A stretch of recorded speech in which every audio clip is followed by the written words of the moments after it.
নমস্কার বন্ধুরা, মিটমিরা চ্যানেলে আপনাদের সকলকে জানাই স্বাগতম। আশা করি আপনারা সকলে ভালো আছেন। তো আসুন, আজকে আপনাদের জন্য নিয়ে এসেছি নতুন একটি রেসিপি। তো আজকের রেসিপি হলো আমার ডিম ভাপা।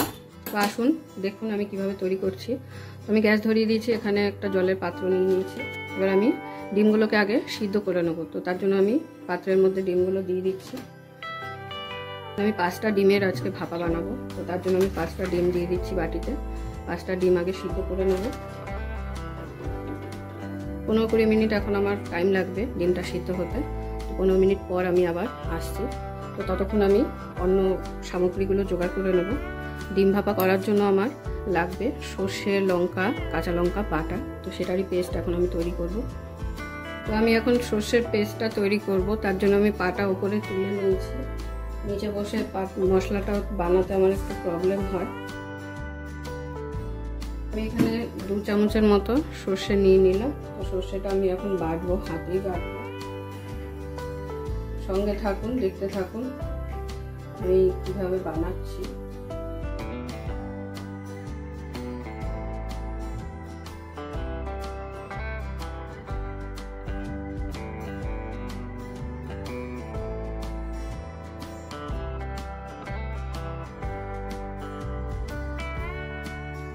এটা হচ্ছে আমাদের বাঙালিদের বেশিরভাগ লোকের ঘরেই থাকে, যারা হাতে মশলা করে। এটা হচ্ছে সুপুরির খোল বলে। এটা দিয়ে মশলাটা কাচিয়ে নিতে খুব সুবিধা হয়, ওই জন্য আমরা এগুলো ব্যবহার করে থাকি। তো আমার সর্ষে বাটা হয়ে গেছে। তো এবার আমি সর্ষের মধ্যে যেটা দেবো সেটা দেখাবো। সেটা হলো 2টো এলাচের দানা। যে কোনো সর্ষে বাটার তরকারিতে বা ঝোলে, মাছ দিয়ে করুন বা যা দিয়ে করুন, যদি 2টো এলাচের দানা দেওয়া হয় তাহলে তার স্বাদটাই অন্যরকম করে দেয়। আমি এটাও বেটে নেবো একই সাথে। যাদের মনে আমাকে নিয়ে এই প্রশ্নটা আছে যে আমি কিভাবে এক হাতে মশলা বাটি, কিভাবে এক হাতে কাজবাজ করি, তো তাদের জন্যই আমি বলছি কথাটা, যে আজকে আমার একটা হাত নেই বলে অনেকেই হয়তো ভাবে আমি এটা পারি না, ওটা পারি না। তো ঠাকুর না করুক, আমি সবই পারি। হয়তো আপনাদের মতো আমি পারি না, আমার মতো করে আমি পারি। আমার মশলা একদম রেডি। মশলাটা আমার রেডি হয়ে গেছে। তো আমি মশলাটা এখন একটা ছোট বাটিতে তুলে নেব। তো দেখুন আমি যা জল দিয়ে বসিয়েছিলাম, জল অর্ধেকের বেশিটা টেনে গেছে। তো আমি এখন ডিমগুলো নাবিয়ে নেব। ডিমগুলো আমার সিদ্ধ হয়ে গেছে। ডিমগুলো নাবিয়ে এবার আমি ডিমগুলোকে ছাড়িয়ে নেব ভালো করে। তো ডিমগুলো আমার সিদ্ধ হয়ে গেছে, এবার আমি ডিমগুলোকে ছাড়াবো।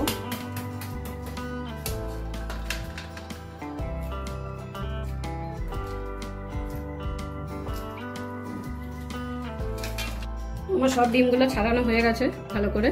তো আমি এই বাটিটাতেই ভাপা বসাবো। তো ওই জন্য আমি এই বাটিটার মধ্যেই সব ডিমগুলো নিয়ে নিয়েছি এক এক করে। তো এরপরে যেটা করতে হবে সেটা হলো এই ডিমগুলোকে একটু ভালো করে আমি চারিদিকটা কেটে নেব। ছুরি দিয়ে সুন্দর করে একটু কেটে দেবো ডিমগুলো।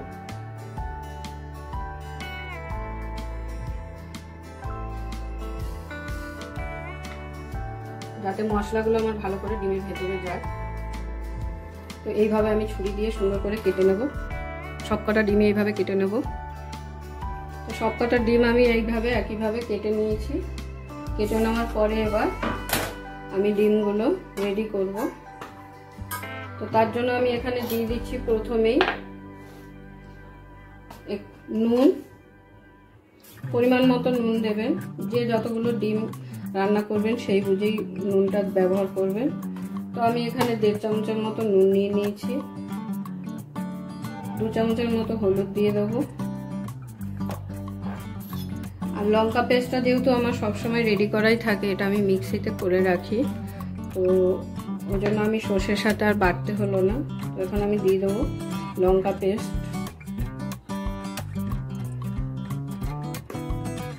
এরপরে দিয়ে দেবো সর্ষের বাটাটা যেটা আমি রেডি করলাম।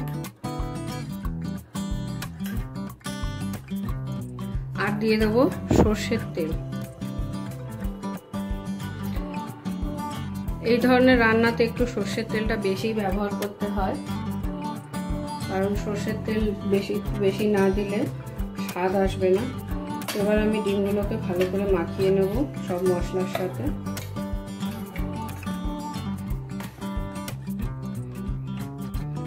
দেখুন ঠিক এইভাবে সুন্দর করে মশলাগুলো ডিমের চারিদিকে ভালো করে মাখিয়ে নিতে হবে।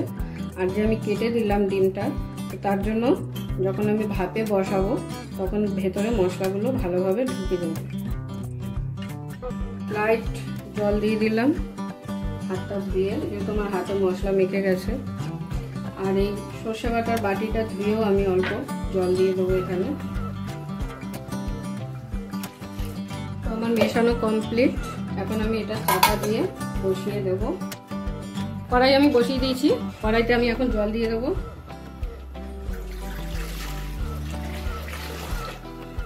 এরপর জলটা যেই ফুটে উঠবে তখন আমি বাটিটাই জলের মধ্যে বসিয়ে দেবো। দেখতেই পাচ্ছেন আমার জলটা ফুটে উঠেছে। তো এরপর আমি এর মধ্যে এই বাটিটা এবার ধরে বসিয়ে দেব।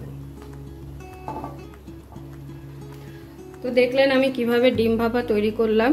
তো আপনারাও অবশ্যই বাড়িতে একবার ট্রাই করবেন সকলে, আশা করি আপনাদের ভালোই লাগবে। তো করতে এমন কিছু ঝামেলা নেই। ডিমগুলোকে প্রথমে সিদ্ধ করে নিয়ে সেই ডিমের মধ্যে একটু সর্ষে আর লঙ্কা বেটে তার সাথে আপনারা চাইলে এলাচটা দেবেন। আর যারা না খান তারা নাও দিতে পারেন, নাও ব্যবহার করতে পারেন।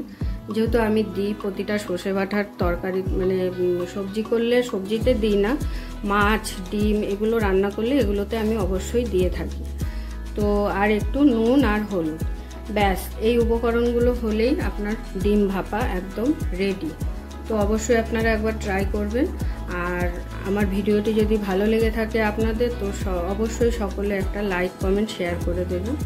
আর আমার চ্যানেলটি যারা নতুন আছেন আমার চ্যানেলে, তারা অবশ্যই সাবস্ক্রাইব করে দেবেন। তো এরপরে আমি 15 মিনিট এইভাবে ফুটবে, ফোটার পরে আপনাদের আমি খুলে দেখাবো। তো আমি 15 মিনিট পর আবার ফিরে এসেছি। তো এবার আমি বাটিটাকে তুলে নেব। গ্যাসটা অফ করে নিলাম। এবার আমি বাটিটা তুলে নেব। বাটিটা তুলে নিয়েছি, এবার আমি বাটিটা আপনাদের খুলে দেখাবো।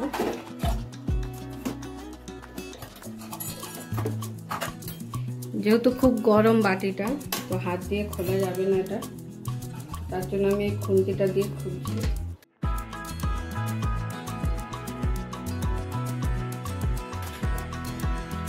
দেখুন আমার ডিম ভাপা একদম রেডি। এবার আমি আপনাদের সার্ভ করে দেখাবো এটা।